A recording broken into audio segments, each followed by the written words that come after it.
Good afternoon and good evening, everyone. My name is Mike Weiss. I am the Director of Communications for the Cantors Assembly.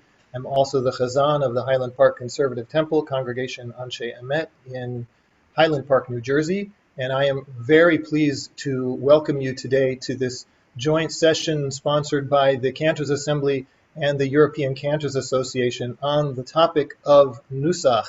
I am sure that we're in for a spirited discussion, and hope that you're ready with questions and to jump in when the time is right. I want to give you a little bit of a brief introduction to the European Cantors Association, as well as our host for today. The European Cantors Association is an independent organization established in the United Kingdom in 2012. It is a framework for cantors, prayer leaders, and interested lay people across the Jewish worship spectrum to engage in dialogue, training, and profile raising to ensure that the beautiful and unique music of Jewish prayer continues to enhance synagogue services for future generations. ECA arranges Cantors conventions in UK and European cities and is presenting this Zoom series, The Voice of the Cantor, VOC. Its academic wing presents international conferences on the music of Jewish prayer in partnership with universities around the world. And about our host today, Hirsch Kashdan. He is the ECA Convention Program Director. He trained at London's Jews College and is also passionate about synagogue music, though he spent his career in business. He creates and runs the ECA's very successful convention programs. On his retirement, he offered his time to the Jewish Music Institute, taking several responsible roles. Hirsch created and ran Philharmonic, a precursor to ECA. His special interest is laning, chanting the Torah, with a focus on communicating the contents to the congregation. He now has a very busy program active on both international and UK charities. For ECA, Hirsch advises on all aspects of ECA work and creates and delivers ECA convention programs. And Hirsch, I would love for you to take it away now, and I'm going to shut my volume off and listen very carefully to what everyone has to say today. Thank you, Mike. Welcome, everybody. Thanks for joining us today. I'd just like to explain to you, first of all, how the session is going to go. I'm going to introduce each of the panelists and ask them one question to get the juices flowing and to get a bit of extra interest to what I can say about them. And then we'll go into the actual topic, into discussing Nusach. And then, assuming we have the time, because we will finish the formal session after an hour and a half, assuming we have the time, we will take questions from the audience. If you would like to raise a question, then please put it into the chat, but please don't use the chat for lots of comments, otherwise we won't see the questions. When we finish the questions, wrap up the hour and a half, we will continue with a less formal session for a while if people want it. We'll see if anybody's left on. If there is, then we'll continue for up to another half an hour. Okay, so first of all, our panel today, we actually have four very distinguished panelists. We have Charles Heller, writer and retired choir master from Toronto, Cantor Hinda Eisen Labovitz from the Or Yisrael Synagogue, Chevy, Maryland, Cantor Jacob Ben-Zion Mendelsohn, Jackie, previously of Temple Israel Center of White Plains, and Cantor Gideon Zelemaier from Shara Shamayim Synagogue, Montreal. I'm going to now tell you about each of them in a bit more detail and put something to them. So, Gideon, Gideon is a graduate of the Tel Aviv Cantorial Institute, where he studied with Naftali Hershtik, chief cantor of the Jerusalem Great Synagogue and well known to many of us. Gideon is renowned for having a passion for illuminating the liturgy through a blend of traditional prayer modes and a modern harmonic palette, creating a distinctive style of service that makes Chorus, Shabbat and festival services at Congregation Shara Shamayim in Montreal a spiritually engaging and uplifting experience. Cantor Zelemaier has performed around the world as a featured soloist. He and the Shara Shamayim Synagogue Choir have toured North America and the United Kingdom, and their series of recordings has received widespread critical acclaim. Gideon has performed with Kent Nagano and the Montreal Symphony Orchestra, with Boris Brott and the Orchestre Classique de Montreal. He sings a wide repertoire and is the featured soloist on Leonard Cohen's Grammy award-winning song, You Want It Darker. So, Gideon, tell us a little about the partnership between the Chazan and the choir. That's a bit of a precursor because the session we're going to do next week is focused exactly on the role the choir can play. I was going to say, if I start speaking on that topic and Stephen finds out, I'll have hell to pay.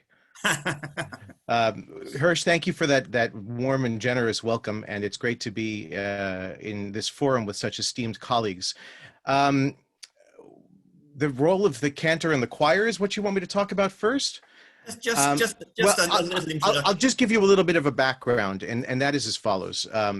My congregation here in Montreal was founded in 1846. It was an offshoot of the oldest synagogue in Canada, which is the Spanish-Portuguese synagogue here in Montreal. And once there was a core group of enough Western European Jews, they wanted, among many things that they cited for their reasons to form a new congregation, they wanted their melodies back the way they knew them in the old country. They wanted their Nusach back. And so the congregation was formed in 1846, and in 1887, the Shar Shamayim Synagogue Choir was formed. So we have had a choir accompanying every service at Shar Shamayim since 1887, with the notable exception of the last 16 months or so.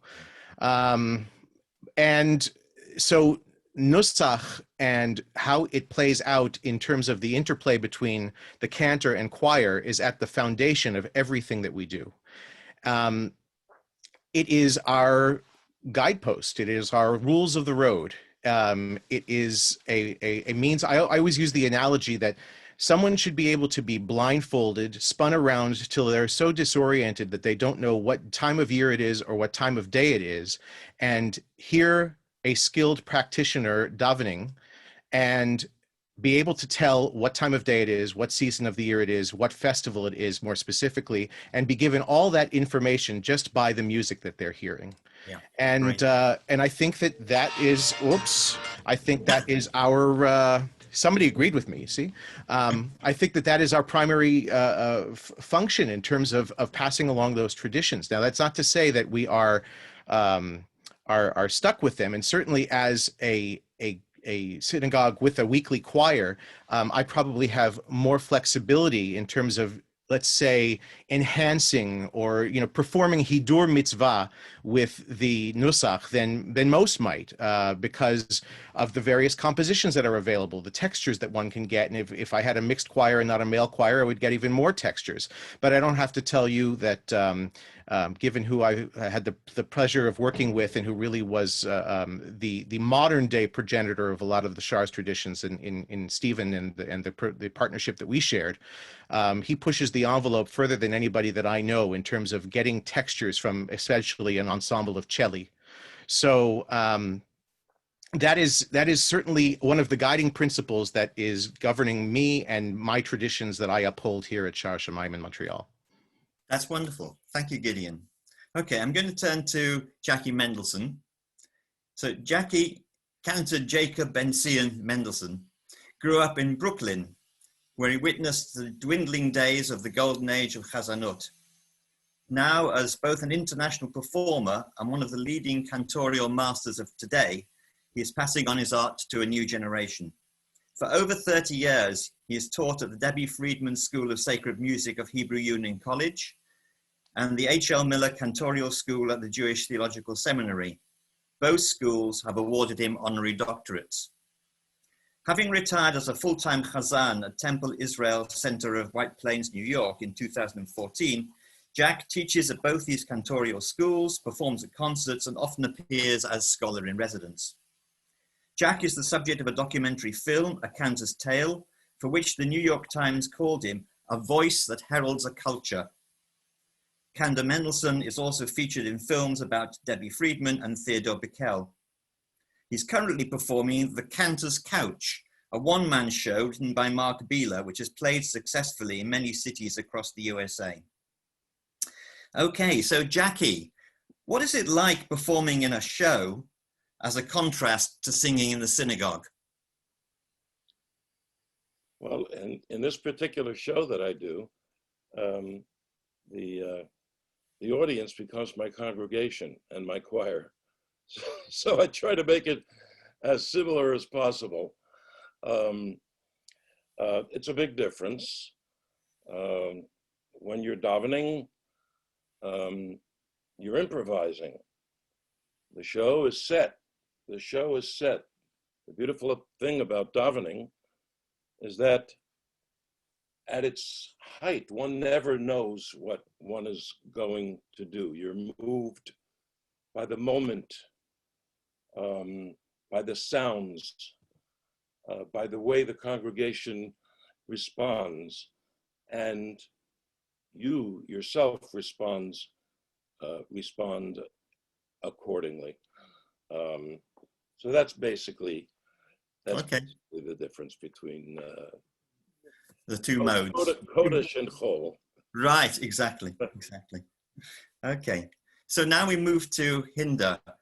Cantor Hinda Eisen Labovitz.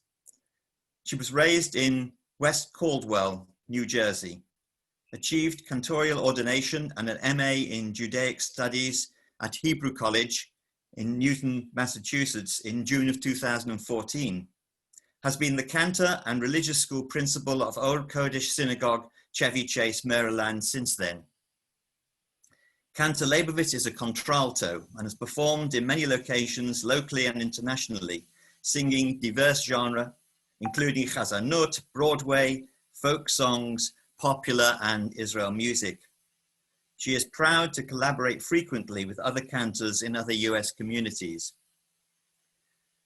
Cantor Labovitz served as a member of the Executive Council of the Cantors Assembly from 2017 to 2020.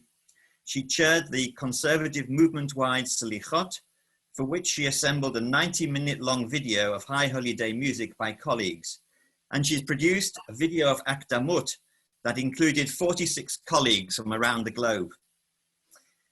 So, Hinda, maybe I'll ask you later whether Akdamut is Nusach. We might have a little discussion about that, but not now. But do tell us, why did you decide to become a cantor? So I've said this more than once. I don't think I decided to become a cantor. I think that the path found me. In that I was, for a long time in my childhood, adamant that I was going to grow up and be a rabbi. I was adamant in my childhood that I enjoyed music but did not want to be a professional musician. And all of that obviously led me to the wrong place. But from a very young age, I was engaged in music. I was the beneficiary of the fact that I was the same age as my cantor's oldest child. And so as I think back, as he was thinking about the kinds of programs, the kinds of music he wanted his children to engage in, I was along for the ride. My parents were very active shul goers, and so by the time I matriculated into cantorial school, I was already kind of in the mode of the cantorate, and all roads kind of pointed me in one direction. So I'm happy to be here. Great, thank you very much.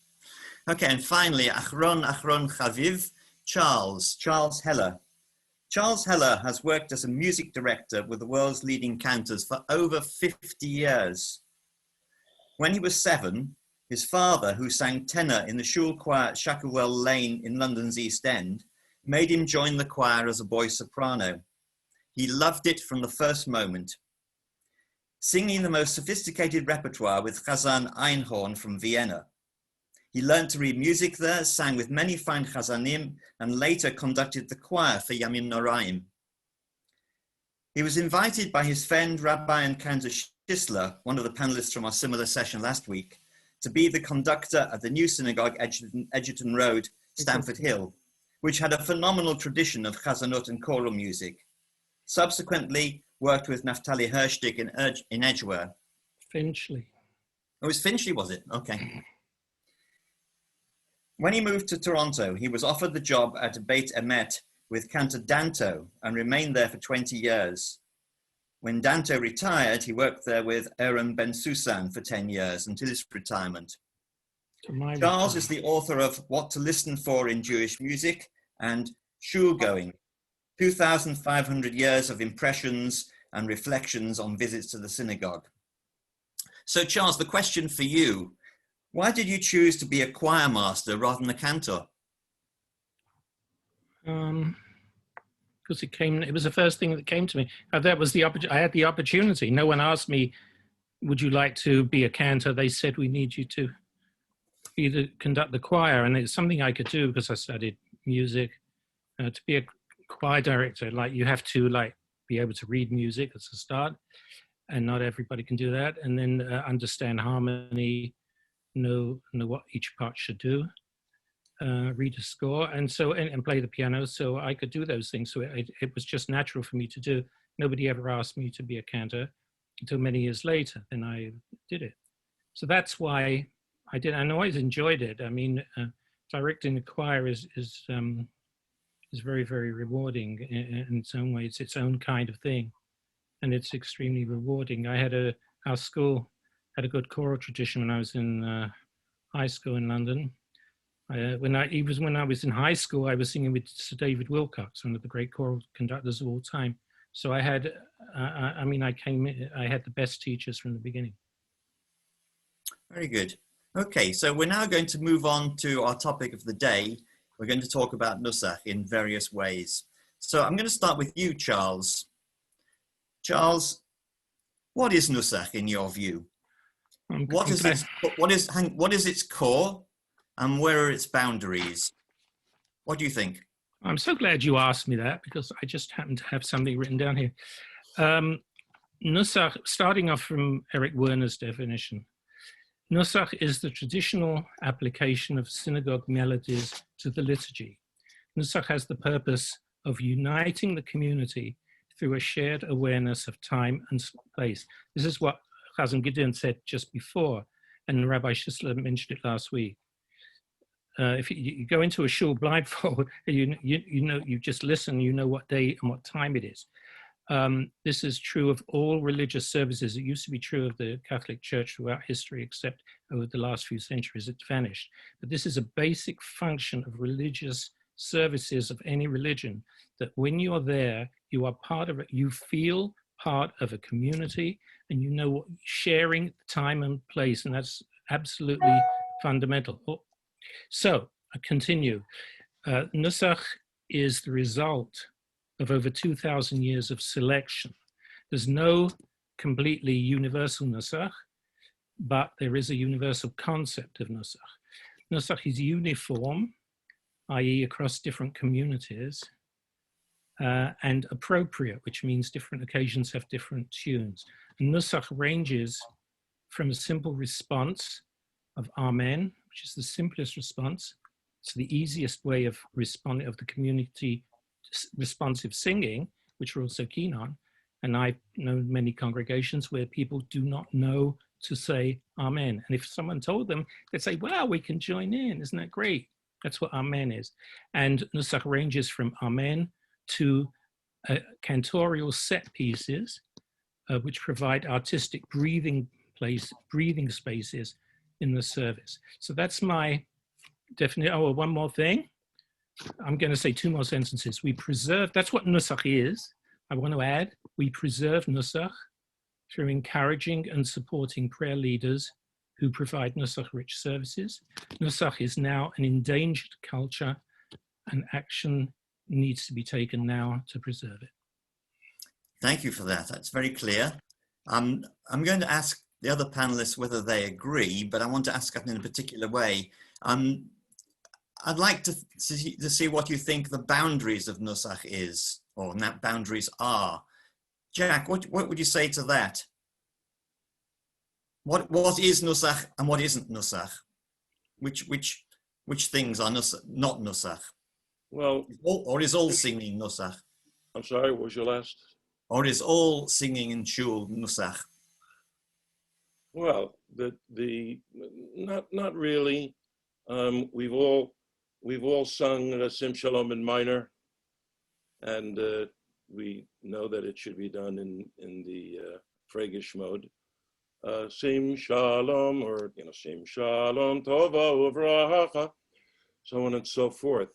So you can have a musical detour.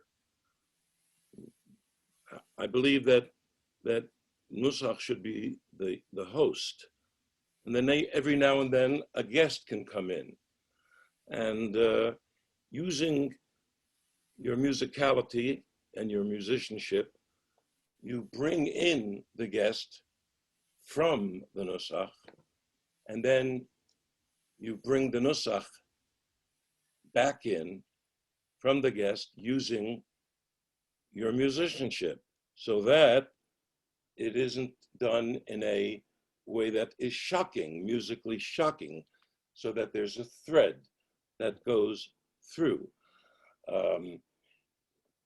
Music, synagogue music, has always reflected the culture in which the Jewish people lived in. Italian Renaissance, the Jewish music sounded like Italian Renaissance music. And in America, we referred to it earlier before when we were chatting, of the concept of Nusach America. And that is the use of tunes that may not be Nusach based, but may have sort of a feel, an American feel to them.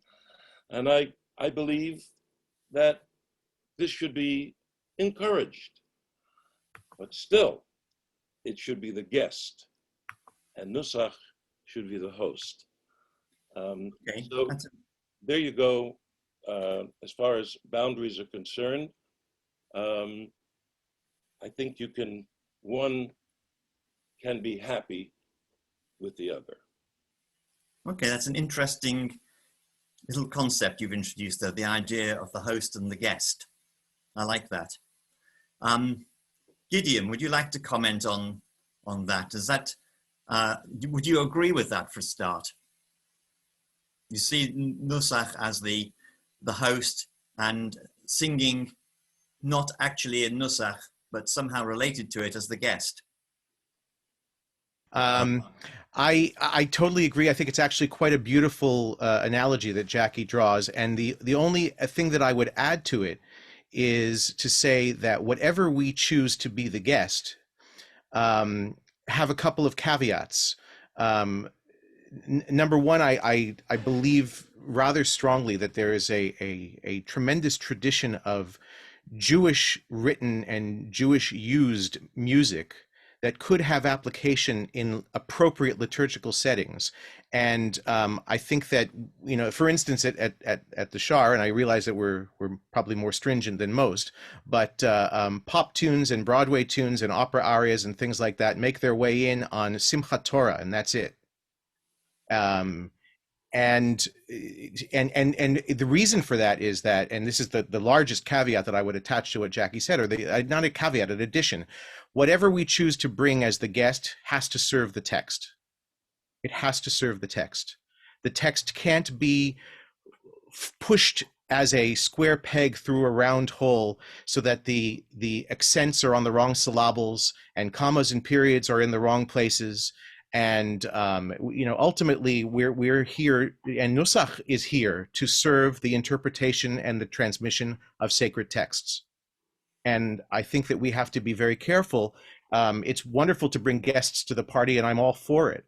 I just want to make sure that the appropriate table etiquette is observed by those guests.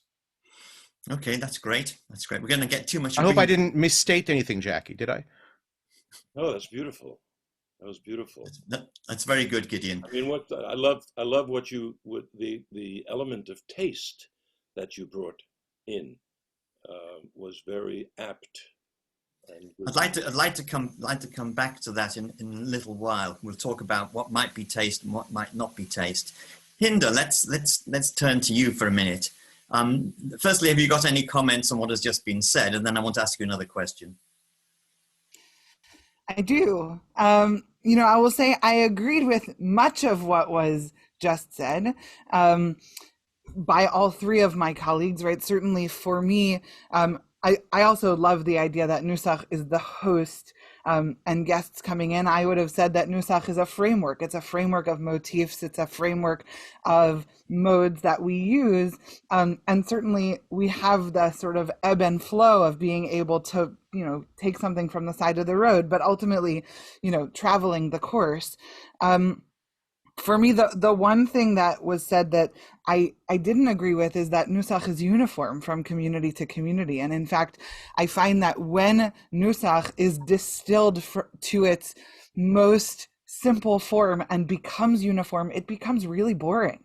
That many of us, at least in North America, have heard the kind of result of what an Ahava Rabba Shacharit sounds like at a camp, which is the same motif over and over and over again, which could drive you crazy if you're looking for something that is informing the text, right? So I also believe that despite the fact that my shul is very into baseball, that I'm not a big fan of Take Me Out to the Ball Game as a tune to Adon Olam any more than I'm a fan of, some melodies which for me are specific. I think Gideon said earlier, to time and space of the year, right? I like to reserve those just for those times of year.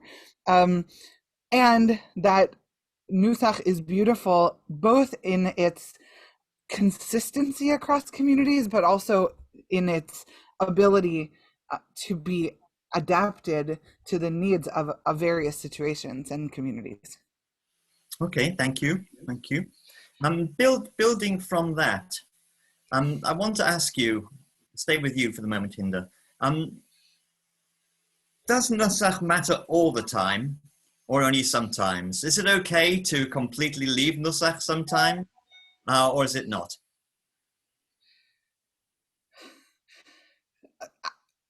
All the time, 100% of the time for every service? I don't know.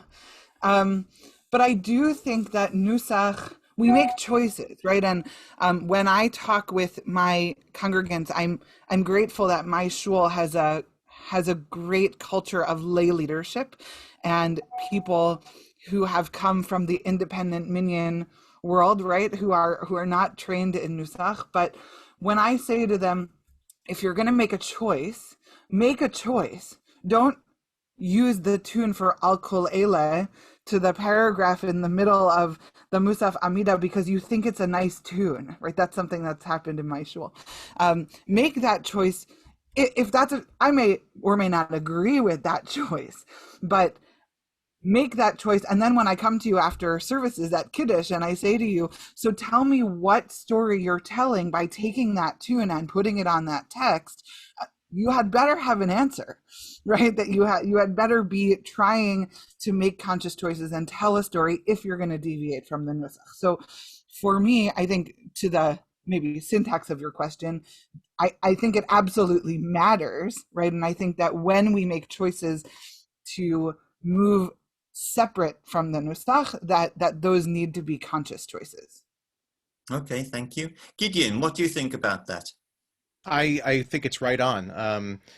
I'll always remember when I was living in Jerusalem and studying with Chazan Hershtik, and I was singing in the Great Synagogue Choir every week, and there would be various moments during the davening where something would sort of stick out and hit me between the eyes as some kind of an interpretive device, something that was clearly Jewish source material, but from elsewhere being brought to the table to enhance a particular moment. I mean, I'll never forget, growing up, I didn't hear these things so much. I did because I had excellent cantors growing up, but the first time I heard Naftali sing Tikanta Shabbat, and Jack and I were talking about this before because of his Tikanta Shabbat video that he put out last week, which reminded me of my early days studying. And Naftali would get to Az Mi Sinai, and he would sing Az Mi Sinai, Nitztavu Aleha. Whoa, there's Akdamut. Doesn't have a place in Shabbat Musaf, but it has a place in terms of the words he's saying. Or the first time Shabbos Rosh Chodesh, and he's saying Charva Yireinu v'Shamem et Beit Mikdashenu te'echatrop. Not part of the Nusach, but it brings the meaning home, and it uses authentic Jewish music source materials. So yes, if you're going to bring, if we as Nusach practitioners are going to bring something to the table that is from outside the scope, let's say, the limited scope, and it is a limited scope most of the time about Nusach, and then we should have a reason for it, and be able to explain it, not as though to a jury, but be able to explain it to a layperson who will say to us, "Why did you do this?" Saying, "Oh, I just like the tune." Okay, but why did you bring it there? It's holy stuff that we're doing here. We have to have a reason for it. And the only other thing that I would say Hinda mentioned about the camp culture of hearing the same Nusach phrase over and over and over again. I think that most of us would feel fortunate if we were sending our kids to camps that sang the correct Nusach phrase over and over and over again.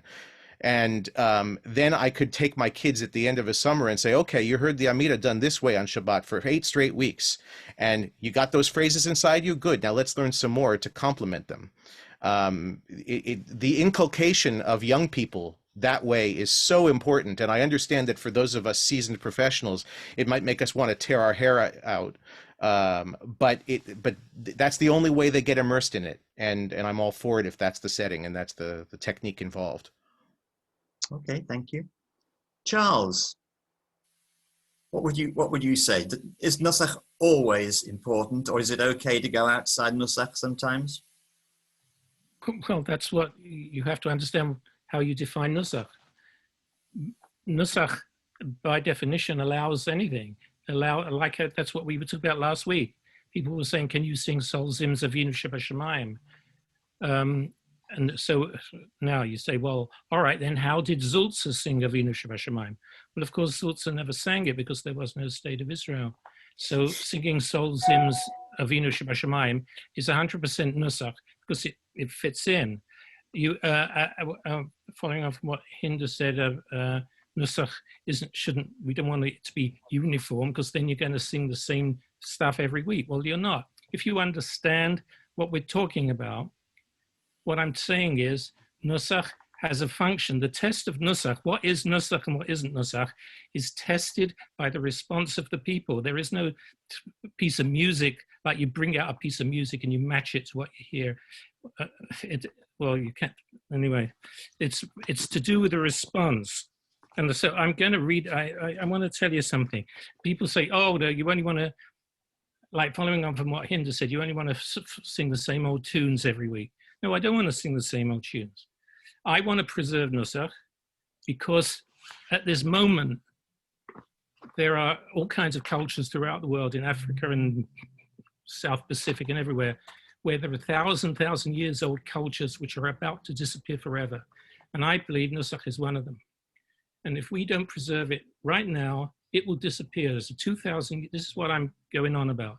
A 2,000-year-old, highly evolved, highly sophisticated culture, which is about to disappear forever unless we do something about it. And people say, oh, well, so what you're going to do, you're going to preserve the same old tunes. No, I'm not. I'm a great believer in having new tunes if they're appropriate. That's what we were talking about, Jackie was talking about, and Gideon was talking about. As long as these new tunes, these guest tunes, like Jackie says, as long as they're appropriate. So the next question is, well, appropriate, maybe Al Kolele or Vashana Haba'ah in the middle of Musaf is appropriate. No, well, you can test it. How are you going to test it? Everybody decide. Who decides if it's appropriate enough? The answer is everybody decides. And there's a test. The test is, whatever it is you're singing, does it promote the function of Nusach, which is to promote a shared awareness of time and place? And you can test it. For example, I mentioned this last week, I'll say it again. In Beth Emet, once we had a Chazan Danto, Shalom was not davening that Shabbos, so a guest, one of the Balabatim, stood up. And whenever it was regular Shabbos, I don't know, and he suddenly starts singing the tune for Geshem. And the whole shul, 800 people, started laughing. Now you ask yourself, when was the last time that you were in shul and the chazan, the Baal Tefillah, sang the wrong tune and the entire congregation, 800 people, started laughing? That's your test of whether you're singing something right or not. It doesn't matter what the tune is. It can be anything. It can be Yankee Doodle on July the 4th. It can be anything, as long as people feel it fits in. So that's all I'm going to say for now. Okay. Jackie, is that the ultimate test, that people feel it fits in? Well, yeah, you're talking about people. the people today. Well, I wish when I was back on the pulpit that I had a congregation. Now, over the years, I've had congregations that were very well informed, but today, that is so rare, so rare. As a matter of fact, they would be happy to hear Yankee Doodle Dandy, some of them, some congregants in today's world, because they don't have the background. They don't know. They never were exposed to it. The whole idea of that Hinda brought up about the camp, and Gideon had a very nice answer, and that I think he's correct. It's nice for them to learn over the summer the foundation. But if you're going to be a chazan, you can't, as I would call, paint by the numbers. There's nothing that makes me more upset than to hear a chazan, Tikanta Shabbat, Ratzita Korbanotteha, Tzivita Perashem Sidurene Sacheha, Miangehel Yalam Kavojin, Meahangehel Yalam Kavojin Chalu, Tomei Chayim Zachu, V'gam Derech, Gadula Becharu. Next phrase. Taram, taradam, taradadaram, taram, taradadadar, taradadam, taradadam. Oh, a big modulation. Da-da-da-da-da-dam, da-da-da-da-da-da-da-dam, da-da-da-da-da-dam. Next. This is what it proves that you're not thinking. You can't sing the same thing for every text because the text is different. The words are saying different things. So, as Gideon would do to the people that learn how to paint by the numbers, especially the young people, is you teach them to think for themselves. What was the question? I forgot what you asked. Jackie, if I can comment for a second, when I was leaving Israel, one of the people that I had the fortune to study with from time to time, in addition to Naftali, was Moshe Stern. And Moshe, I remember forget the last time that I left his house after a shiur, and he sat me down and he said to me, the biggest roadblock for young chazanim is that they want to improvise too quickly. And they don't necessarily know what they're doing yet because it's not in them yet. It's not in their bones. It's not in their kishkas yet. They think that they should all of a sudden be able to get up and do what he can do, Naftali could do, etc.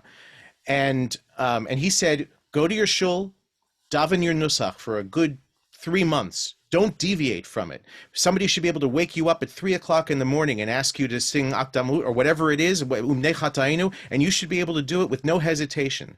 But at the same time, be learning recitatives, be adding ideas to your lexicon that you have in your head for how I want to express this idea, that idea, and so forth, and bring them in slowly. Not everybody has to be on day one of their first job the great improviser that you are after so many years and after the way you grew up with it in your bones. We have to start them somewhere. So you have a basis. Yes, I would agree with that. As a matter of fact, as a teacher, I've my derech is that first principle is to learn a musical Cedure. Musical Cedure is a wonderful chazan writes everything. Let's say for Shabbat, starting from Lechuna Ranana until Adon Olam the next day. Everything, even the Kodesh Shalem, everything is written out You must learn this musical Siddur, then learn another musical Siddur by another great Chazan, let's say Yisrael Alter, Kachko, Zemachson, then a third one, and then all of a sudden you can bring from one to the other, go back and forth. And as you get older and mature, then there's only one Mechaber, all right? Ribono Shel Olam. Everything we borrow from everywhere. And you must learn, you can't exactly write. You must never go out there and improvise. Just because someone says, well, Mogei Navos Nusach is this, go improvise. I will tell you in the same breath, though, that Moshe Stern also said, and if you make a mistake, just tell them it's Nusach Yerushalmi. Who's going to quibble with you? That's right. Okay, so I would like to go slightly off the framework and talk about the melodies.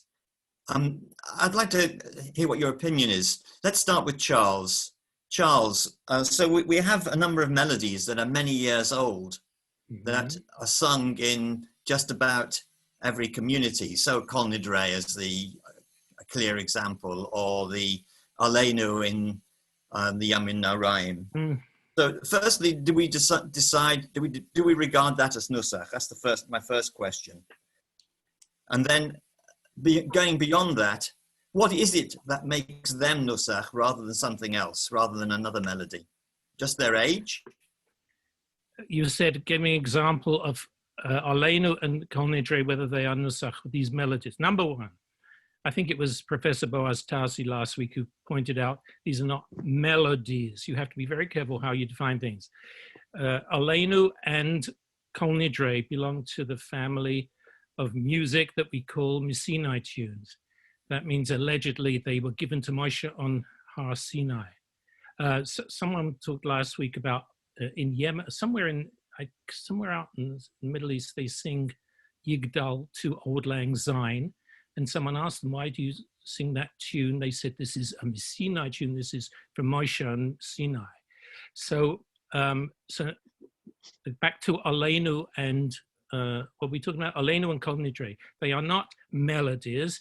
They are a sequence of motifs. Some of those motifs, who knows where they came from. Eric Werner, the much maligned Eric Werner, had a whole explanation of where each bar, this bar comes from the 12th century, and that bar comes from the 11th century, and that bar comes from the 18th century, and so on and so forth. And they've been put together. So when we sing Kol Nidre, there are slightly different versions. There's Risotto's version, there's somebody else's version, who knows what, but they're all basically, no, it's Kol Nidre. And same for Aleinu, which I think we can date to the 1100 or something. It was first sung during a massacre in France, and it's been sung ever since. These are patterns of melodies. Are they Nusach? 100% Nusach. Remember what I said, Nusach is, if you feel you're in the right place at the right time, it's Nusach. It doesn't matter what it is. If it's the 4th of July, oh, here's the thing. You hear the Chazan singing Yankee Doodle. Is that Nusach? The answer is, like every Jewish Christian, it depends. If it's July the 4th and you're in the United States of America and people are singing a Donnellan to Yankee Doodle, it's no question it's Nusach, because everybody does it and it has meaning. If, as happened in my shul, my little shul downtown Toronto, where I am now, the Kiva shul, we have Ka'eli, we sing Nusach Sfard. So there's a beautiful piyut, Ka'eli, which we say on Yontif. Never mind, it's part of Yontif, Shalosh Regalim. And we had a very educated PhD, wants to get up and daven. He gets up and sings this piyut to Yankee Doodle. Is that appropriate? No, it's not. I walked out. I had enough. I couldn't bear it.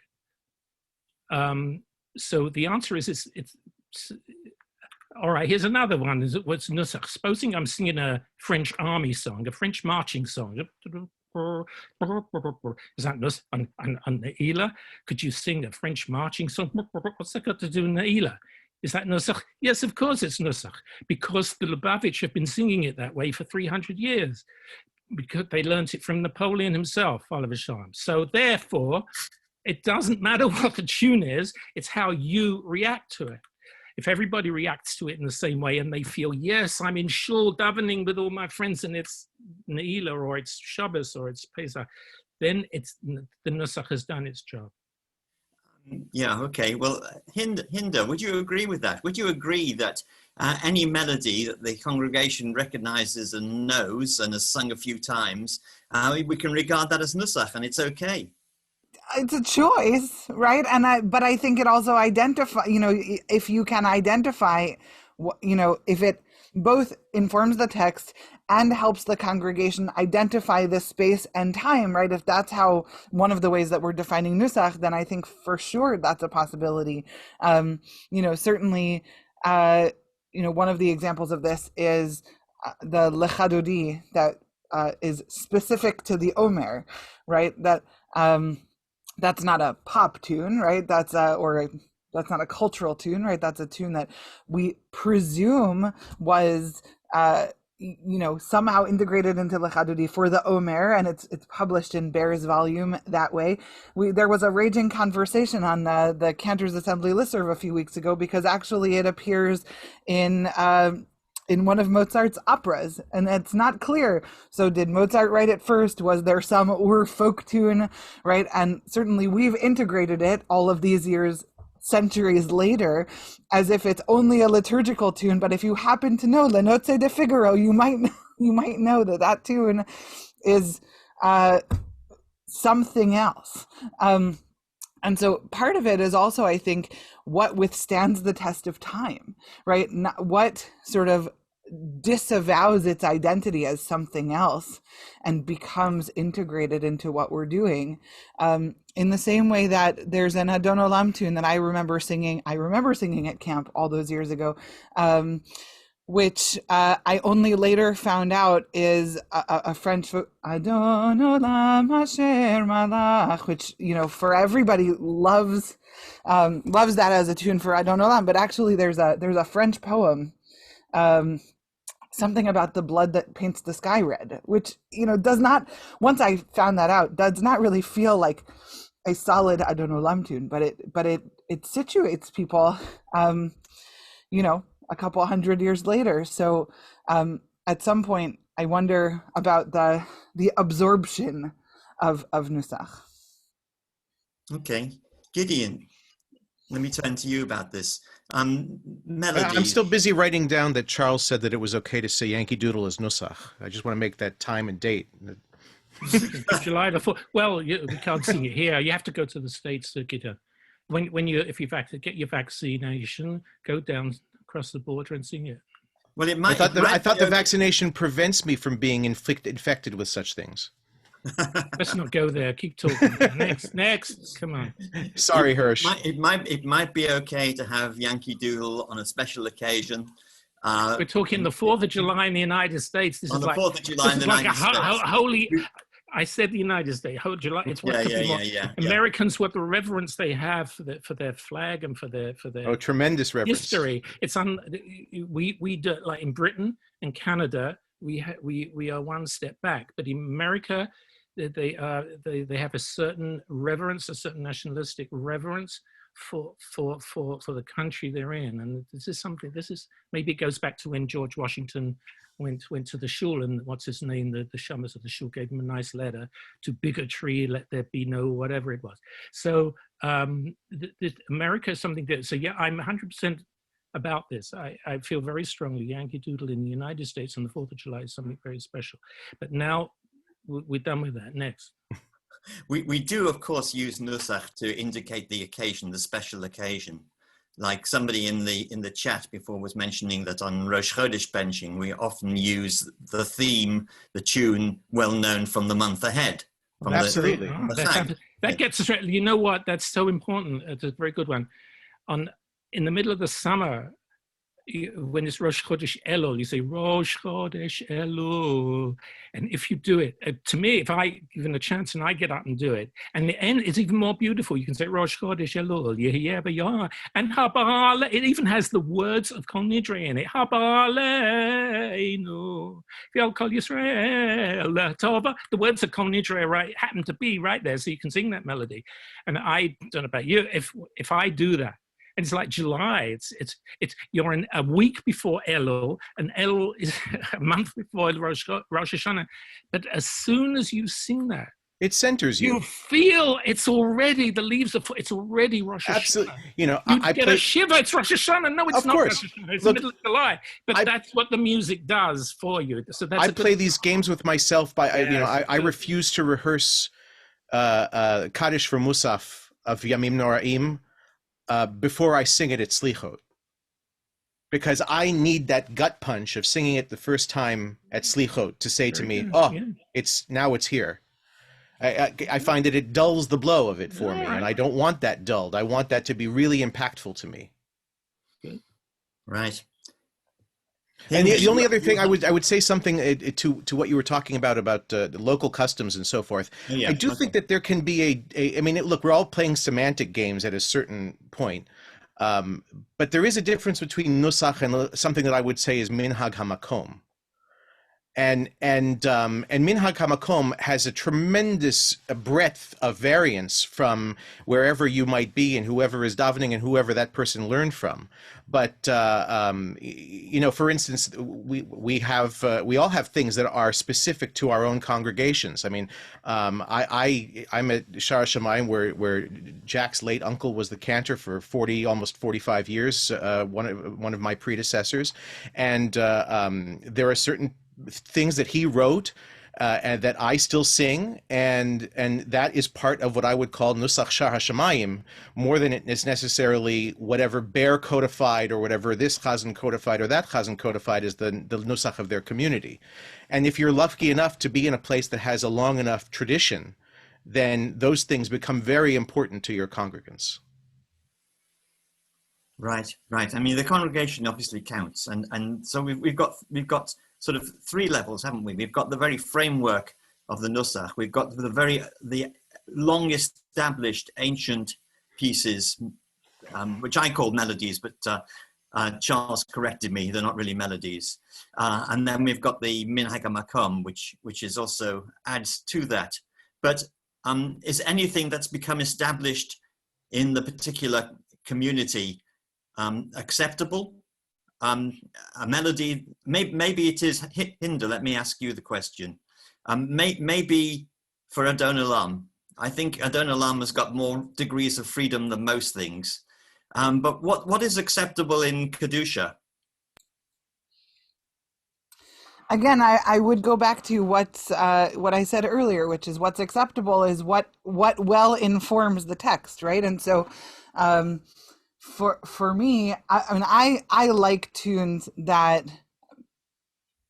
are written specifically for those texts. And when I arrived in my shul, and I know I have some Baler Batim on the line who may not know this about me, but you know, when I got to the shul, it was almost every week we were doing Erev Shel Shoshanim as part of Kedusha, and I said I just don't understand that, and so I very rarely do it. But on the week that's included Tu B'Av, so we do that tune. I think the Kedusha itself is a moment of transition, right? You're coming from major, you're headed into wherever you're going, depending on what day it is. And so you actually, I think Kedusha is a lab for deviating and figuring out what the snake path is going to be that's going to land you squarely. If it's Shabbat in a Havarabba, if it's on Shalosh Regalim, then you're going to end up in, Shalosh Regalim, Nusach is a beautiful, complex musical mess, right? So you can kind of get there in a variety of ways.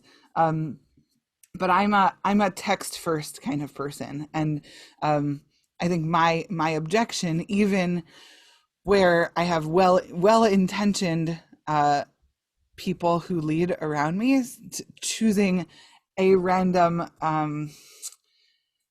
even a random nigun, right? If it's a Karlebach nigun, it usually is, or some other tune. But the scansion isn't quite right, and it's not really in the service of the text itself. Does not work for me.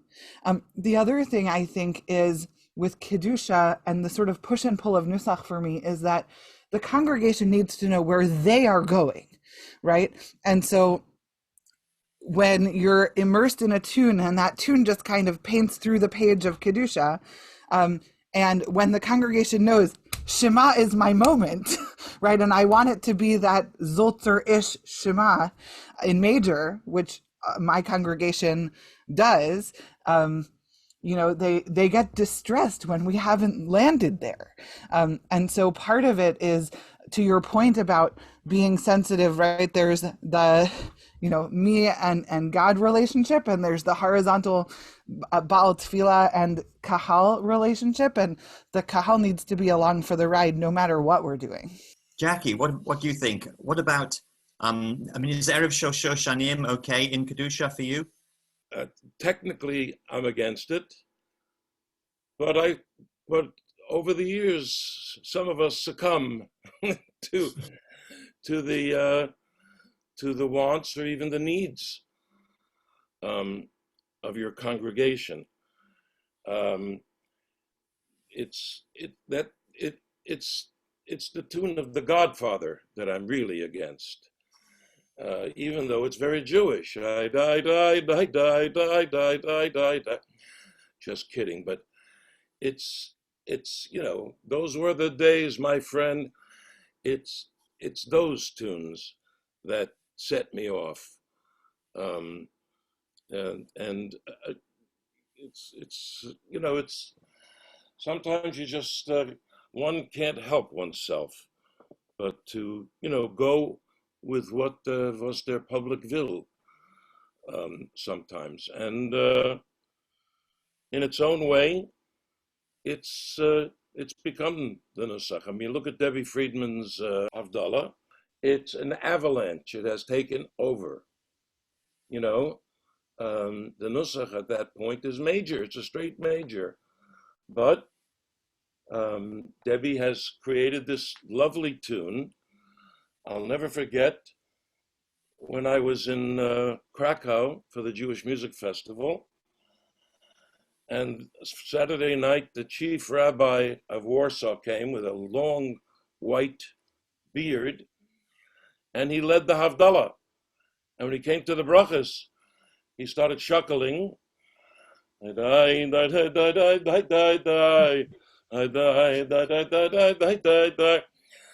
I came home from Poland and I told Debbie, Aleha Shalom, she had a good laugh.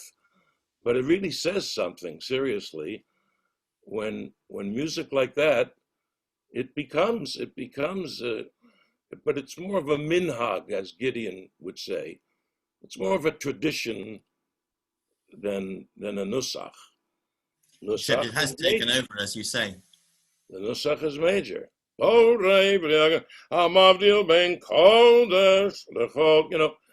It's, and so there you go. Okay, it hurts me actually, but there you go. That's my personal view. Gideon, let's ask you a question. No doubt you introduce melodies to your congregation that they don't know for one reason or another.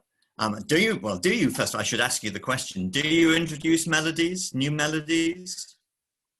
Absolutely. The primary time that we introduce new melodies is on Shabbat Shirah each year, where we try to roll out a whole new slate of everything that we would sing in a service. A new Kedusha, a new It's Chaim Hi, a new Yismechu, a new Sim Shalom, whatever. And time is devoted usually in the sermon slot, which I usually give, to teaching one of those tunes to the congregation so that they can anticipate it, and when it comes by, they can join in. But again, that's it's a rigorous vetting process, I would say, that we go through in terms of trying to determine what what is appropriate Nusach wise, what is appropriate Perush Hamilim wise. Thankfully, I'm in a congregation where I do not have the burden of having to sing the same tune every week. In fact, it would be surprising to people if I did. And to the point that now, after so many years, I mean, this will be my 18th High Holidays coming up. We have a completely different repertoire from day 1 Rosh Hashanah to day 2 Rosh Hashanah. Stick with the old tried and true Shara Shemayim favorites of the Mendelsohn and Rosmarin era, and then go. I see Saul smiling. You know why Saul is smiling when I mention Jacob Rosmarin? Ask Saul Zim who taught him solfege.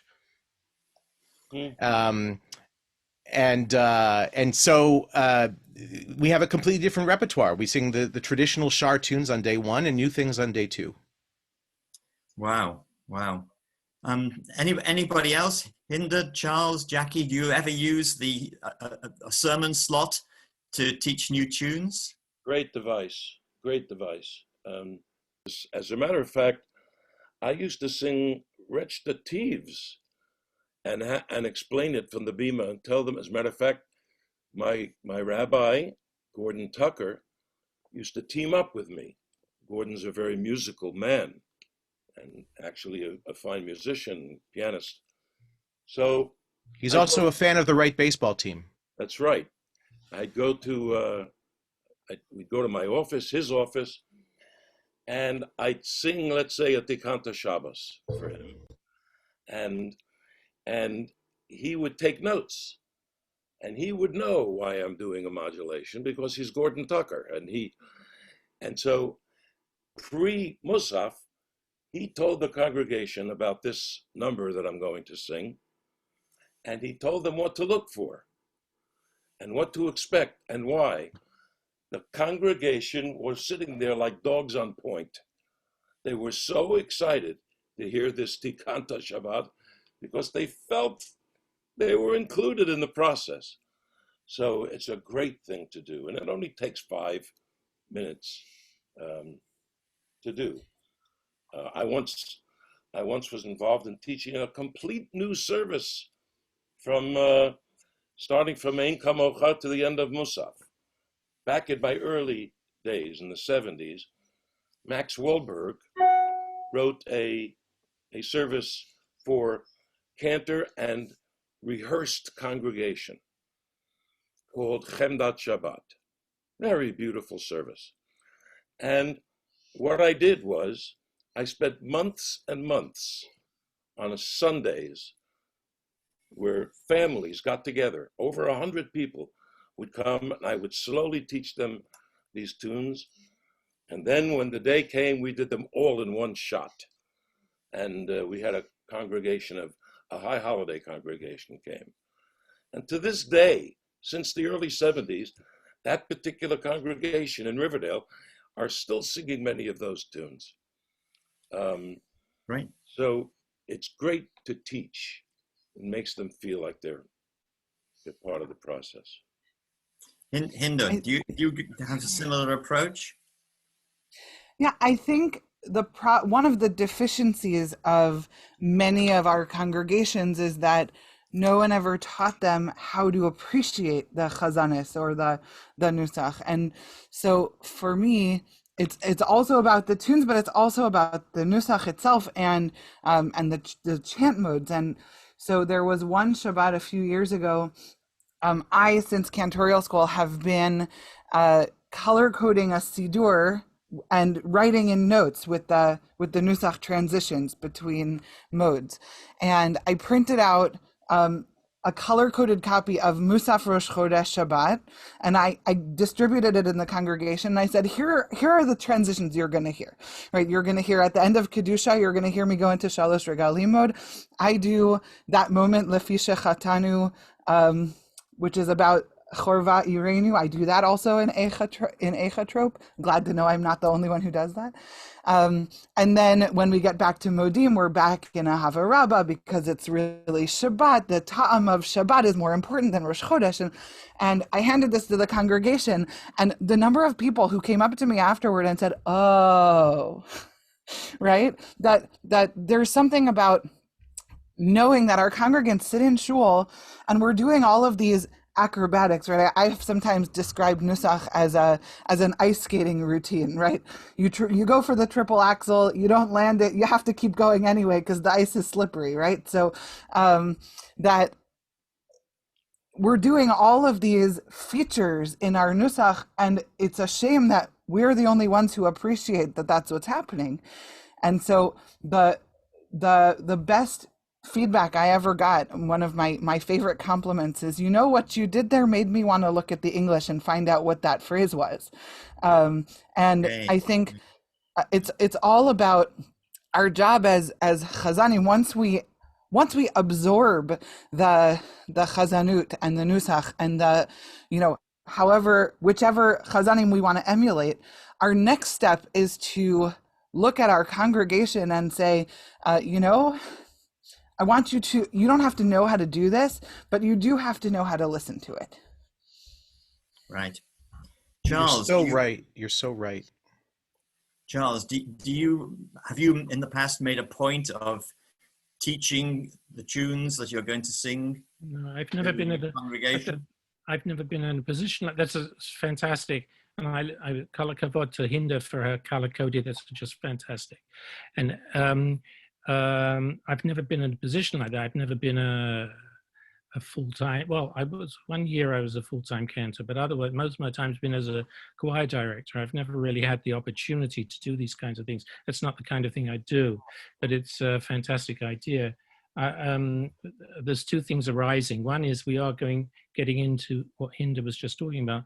It's leading into the absolute major problem of what do we do if the chazan knows exactly what they should be doing, but the congregation demands something else. They don't like it. If the congregation doesn't like it, then you're up against a problem. That's where my Society for the Preservation of Nusach comes in. We'll talk about it later. I just want to go back to, Jackie said something very interesting. He said, what about, he gave the example of two tunes which he felt were inappropriate. He says, it sets me off. What sets Jackie off is the tune for the Godfather, which you'll excuse me, I don't remember, but he knew. And the other one is Erev Shel Shoshanim. It sets him off, and it sets a lot of people off because they know it's a movie. But I have no problem with these, especially Erev Shel Shoshanim. The simple reason is that I don't have the background of knowing that, let's say, Erev Shel Shoshanim is an old Israeli pop song. If you didn't know it was an old Israeli pop song, it wouldn't bother you. The reason why it sets Jackie off is because he understands the illusion. And that's what the whole thing is about. If you can make the connection, you hear a tune and you say, I know what this tune is, then that's where you've got to make a decision. If you don't know what the tune is, you have no problem with it. And as long as everybody accepts it, as long as it is not bumping off the regular nusach, as long as it fits in, doesn't matter what it is. So that's my contribution for now. And as Hinda said, it illustrates the text properly. There's the appropriate and there's the inappropriate. And I think we've had a few of you raising examples on that. Jackie. Yes, had I not been a student of Israel Alter, these things wouldn't have bothered me so much. But Alter was so medagdek, I mean, you couldn't even think of a tune that came out of Chol, that was the opposite of Kodesh. He would go nuts. He would start throwing things, so you know it made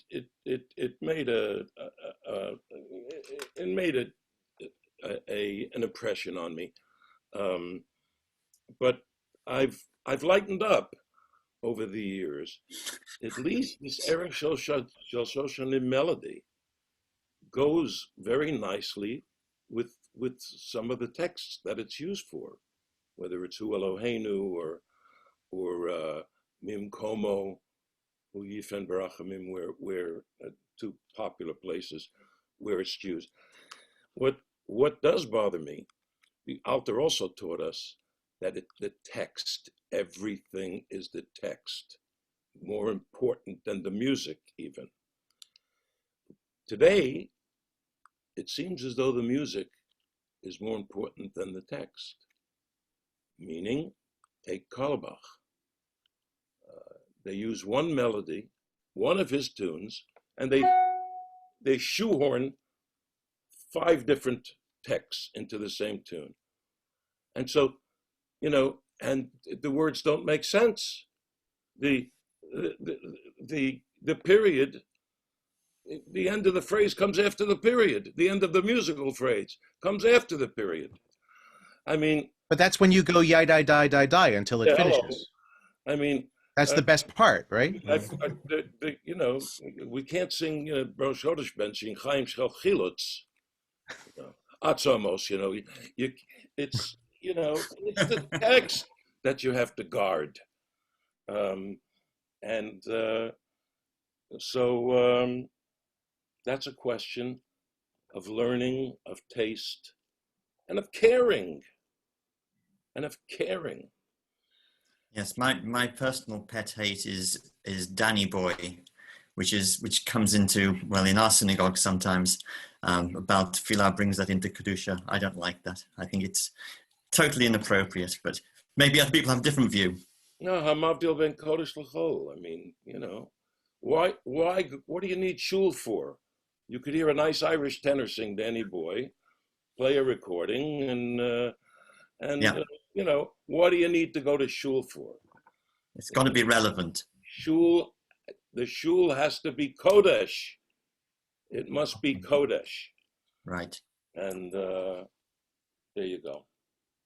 Charles, I think you wanted to have a few minutes to talk about your idea about this preservation of Nusach society. Yes? All right, yeah, all right. I'll just make it very quick. This follows from what I said before. My concern is everybody sitting here right this minute cares about Nusach, whether we agree on what it is or not. I guess most of the people on this Zoom really care about it. We've also had the question raised that most congregations, the people paying the salaries, do not care about it. The third point I want to make is, the problem is, if we're dealing with a culture that's about to vanish, why should the British Museum pay money to sponsor, let's say, people in the South Pacific whose culture is about to vanish? Why is the British Museum giving them money? The British Museum has I can tell you later, there's I've got it here somewhere, I don't know. Wait. There's a thing called the Endangered Material Knowledge Program, sponsored by the British Museum. There's a thing called the Endangered Language Documentation Problem. Who knows? Some of these are sponsored by the United Nations. Why are people around the world very serious and very concerned about disappearing cultures, and nobody cares about Nusach, which is a 2,000-year-old culture, which is about to disappear any minute? So I say, what can we do? Well, this is my suggestion. You tell me if I'm wrong. It doesn't matter. So what we do, the first thing you do, what's the first thing you do is you ask for money. You go up to the Balabatim. There's a few around in Miami or somewhere, and you ask them for money. And then with this money, in every town or wherever, you hire a shul basement for a Shabbos once or twice a month. And you hire a real chazan. What do I mean by real chazan? Somebody who we agree is who knows what they're talking about, who we accept as a chazan, a trained chazan and an experienced chazan. And then you advertise in the paper or on the internet somewhere. You say, we are going to have an authentic service. And then it's up to people to come or not. And if they come and they like it, they can also make a donation, and gradually you get some money.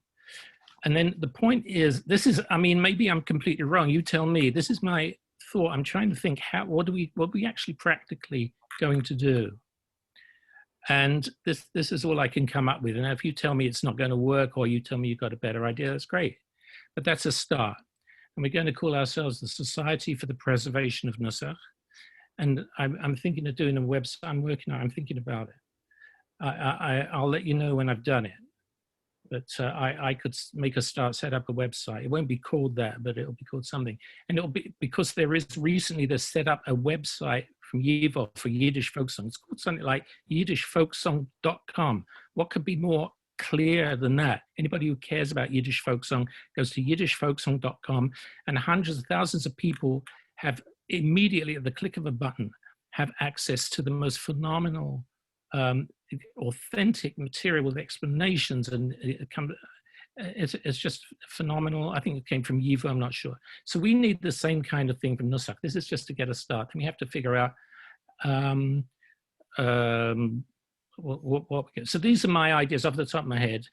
So okay, let's ask the other panelists what they think. Is this a good idea? Should we ask the Cantors Assembly and the European Cantors Association to get involved in this? I think it's a fine idea. What comes to mind is to build from the bottom up.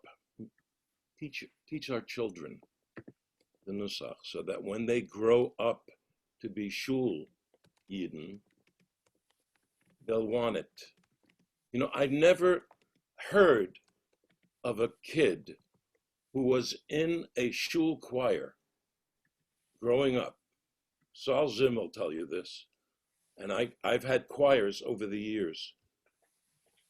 And many of those kids went on to become cantors. But at the very least, if you have a shul choir where you sing Nusach and you do Nusachtic tunes, and they get to do a solo here and there, these kids in later life will go to shul.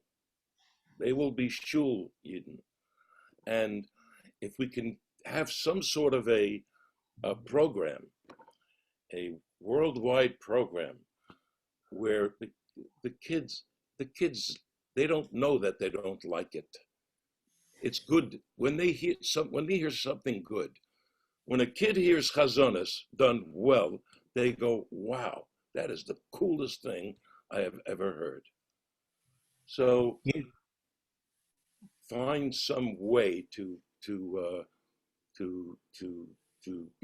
get kids involved. You know, Jackie, I think you're really right. I grew up in a household where you always heard an LP playing of opera in the background. That was my mother's sort of soundtrack to her life.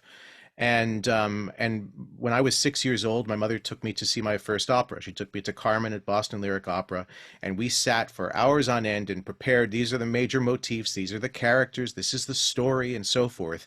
And the result is that I tried to bring forward that experience to my own boys, that when the Met put out their wonderful Julie Taymor Lion King production of Magic Flute, and they put it out on DVD in an abbreviated form in English, and I taught my kids to the point that Papageno was their new best friend, and I took them both to the Metropolitan Opera when they turned 5. And they are kids now who will not say, "Ew, opera?" They love listening to it. They are interested in, when I have it on the radio, when I pick them up from school, they don't want to change the channel. And I think that you hit it on the head, and also in terms of our lay people too. They don't understand, but they by and large, they are intellectually curious people. They would prepare if part of their symphony subscription was a Bruckner symphony that they hadn't heard, even though they'd heard all the Beethoven ones and all the Mozart ones already, they'd probably go and listen to a recording beforehand. And we have the ability through modern technology to put a compendium. I mean, all of the recordings that my choir and I have made are on our website.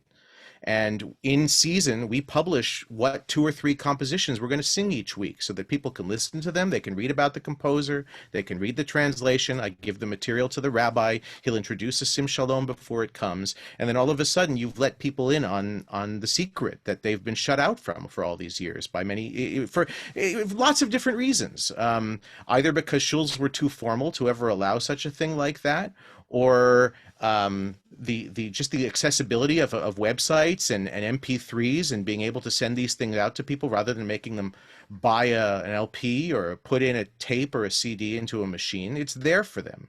If they don't avail themselves of it, well, I mean, we can't help them with that, but it should be accessible. The keys to understanding this world that we are talking about should be accessible. Can I say something? Okay. So Gideon Ray, or someone was been repeatedly, as in the Mike Weiss mentioned in the chat, how do you interest the lay leaders and rabbis in something like this who've already lost respect for Nusach? That's my point. You give up on them. It's too late. You hire, you raise money, and you have your breakaway. What did he call it? Hirsch, the Austrittgemeinde. You cut yourself off, and you create a daven in the basement, and you say you want to hear, and you advertise it as authentic, and you say you want to hear. You come and join us, but you need money for that. And so, but how it's going to work, I don't really know how it's going to work, because you have to have proper chazonim, and the chazan isn't going to come unless he's paid properly, and so you've got to have proper money. And then if he's got a position somewhere else, he's not going to be free to come to your basement. But there are some 5-star world-class chazonim who only daven once a month, and maybe they'd be free. They'd come along. It's a good try. Somehow it would work. I don't know. But my point is, you bypass the congregation. Your congregation doesn't like Nusach, too bad. They want it, we want it, and we're going to have our shul in a basement somewhere, and we're going to sing properly. And people come in and say, oh, gradually they'll get used to it. We all live in different places. That's yeah, well, you have one in every, I don't know. Well, all right, you've got to figure out the logistics. That's your job. Charles, my only comment to you is that part of this is a packaging and a marketing issue, and that putting the Nusach minyan in the basement is kind of like, I mean, I spent 1 year in rabbinical school at JTS, and I always, you walk through those gates and you see above you the emblazoned on in the stonework is v'hasneh einenu kal. The bush was not consumed. It's burning. Believe me, it's burning, but it wasn't consumed yet. So, the Society for the Preservation of Nusach sounds a little bit too fatalistic for me to get people excited about it. Yeah, I think we have to come up with something other than preserving something that's burning and in the basement, and make it something that becomes part of the mainstream. I'm also going to disagree. I'm going to be maybe I'm going to be critical for a second, and I feel like maybe I'm here to be the Lorax to speak for the people under age 40 in this profession. But, I think there are people who care. I have colleagues who care. Good. On the one hand, I remember, Jackie, in your documentary, you talk about the lay people, and the butcher who can sing the chazanis from the chazan from the last Shabbat. In the same way, I think if you look at the history, at least of North American, of the North American cantorate, you hear, that our Gedolim perished in the Holocaust, and within 10 years, there were 3 cantorial schools in this country that didn't exist before. That from 1947 to 1957, there were the Bells and JTS and Hebrew Union College all started cantorial schools, and the Cantors Assembly and the ACC. They all sort of came out of a notion that says, the cantorate has died in Europe, and we have to do everything we can to preserve it exactly the way it is. But in the meantime, my predecessors for 2 generations locked down and said, Chazanis must be the thing that we lost in the old country, or the thing that we're waiting to preserve. And in the meantime, we lost the interest of my parents' generation, for the most part, and we have to do our due diligence to open the books and to say, in the theory of religion. When people talk about the theory of religion, they talk about caretakers and undertakers. And I worry that by becoming preservationists, we become the undertakers. And I don't want to be an undertaker of this tradition. I don't think it's near death. I don't want to be fatalistic about it. I want to be a caretaker, and I want to be educating, whether it's, munchkins in my choir, whether it's the 5-year-olds who live in my home, or whether it's the lay people who care about davening and need to learn how to put music first, and to tell the time of this Nusach throughout the year. Okay, thank you. Well, we've got a few different views here. Charles, you've got your work cut out to convince everybody, but maybe you'll be able to go further with it. I just want to say, if Hinda can do that in her shul, fantastic, we're saved. That's very good. So let's hope there's a few more million shuls who can do the same. Yeah. Okay, I'd like to open it up to the audience for some questions now. And I know Taron Rome is very keen to ask a question, or at least I hope it's a question. So Taram, would you like to unmute yourself and speak up? Well, first things first, I did have a question a while ago about that kind of has been talked about, but I also wanted to point out, like, it's really important to share resources. I'm also with Hinda, and I don't think that Nusach is dead yet. And I'm someone who's really interested in, from the lay leader's side, like, working within the framework. But this is to say, like, you need to, like, Hadar has amazing resources. We need to use the resources on the internet and put them all together so people can have somewhere that's easy to access all of the stuff so they can learn it. And I guess the other part of me says, like, all right, I'm in a community that's a rabbinic-led community, that's a new community that, like, where the rabbi is not up on Nusach, and I'm like, what do I do as a person, like, as a person in the community who, like, wants there to be a good balance? Is like, I don't want people to think, oh, Nusach needs to mean, like, super fancy chazanut all the time, but, like, sees the balanced perspective and is looking for suggestions of, like, how to talk to people in my community about it to maybe change the culture as the community grows. Okay.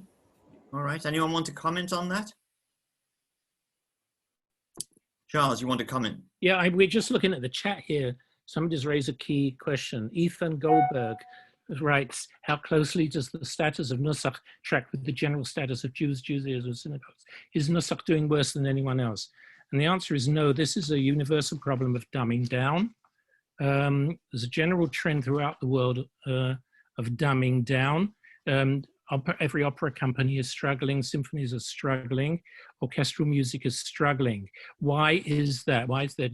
One is the issue of decolonization. It's very trendy to talk about decolonization. I've been at a meeting of musicians where somebody shrieks, ditch the ring. Well, never mind, let's all agree that the ring is very important. Never mind, separate the man from the work. And people try ditch the ring. This is like, you can't say that to me. So decolonization, then people talk about white privilege. These are issues that people really care about. The Canadian Music Centre, I'm a member of it, it's dealing with professional musicians and composers. Every week they worry about, they don't want to push West, what you might call Western music. It's a whole other question. They're worried. That's decolonization and white privilege are serious issues that have been debated everywhere. Schools have been cut. I just read that in England right now, Boris Johnson has cut music teaching by 50%. Schools don't, in the olden days, hundreds of years ago, music was one of the key things that you learn. Why? Because it's integral to society. You can't exist without music. You have birthday parties, you die to music, you get married to music, you meet your spouse at a dance. Music is part of being human. And here we have governments cutting music teachers, slashing it. They want it to go away. It's non-essential, especially I'm nearly through. In pandemic times, music has been declared non-essential. Think about it, folks. Music is now officially non-essential. So think about that. There's also a move against elitism that it is perceived. We've had the provincial Premier of Ontario and in Canada, we've got government leaders talking about music as elites, these elites, despite the fact that they're elites, who are elitist with their fancy music and their operas, despite the fact that an NBA, that's a baseball game, the tickets cost thousands of times more than going to a concert or the opera. And my belief is that what's happening with Nusach and Shurs is part of this general trend. Services have become infantilized and cancelled by administrators. Most of the administrators who are in charge, rabbis, chief rabbis, this and that, most of them are not musicians, and they don't understand, they don't respond to music, and they're the people who make the decisions. So all these are general societal issues worldwide that are part of the problem. Okay, well, thank you for that. I think your co-panelists probably believe more that we've got to do this from within, from their own communities, from their own shuls, from their own families, and from their own balabatim. rather than try and do something that sounds like we're preserving from the outside. But maybe this is a dialogue we can continue. We really have to finish the formal part of the session now. I'm going to hand over to Mike to close it. So Mike. Yes, I just want to say thank you so much, so much to all our participants, to Hirsch for all your efforts behind the scenes, organizing it, and for masterfully leading this discussion. It's really been fascinating, and I've learned quite a bit, and it's also led me to, kind of question a lot of the things that I've done.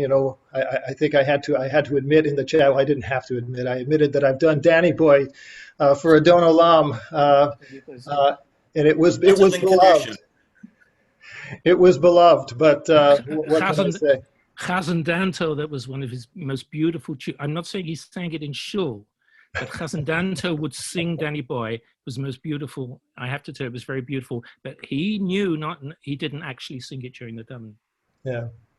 Well, I wish I'd had that wisdom at the time, but whatever. We all have what to learn. And in any case, I want to thank everyone. Thank you, Gideon, Charles, Hinda, and Jack for being part of this discussion. Thank you, Hirsch. Thank you, Alex, and Geraldine. Geraldine, thank you for bringing this program to us so that we could be a part of it. So we're really grateful to the European Cantors Association. And with that, thanks a lot and have a great night.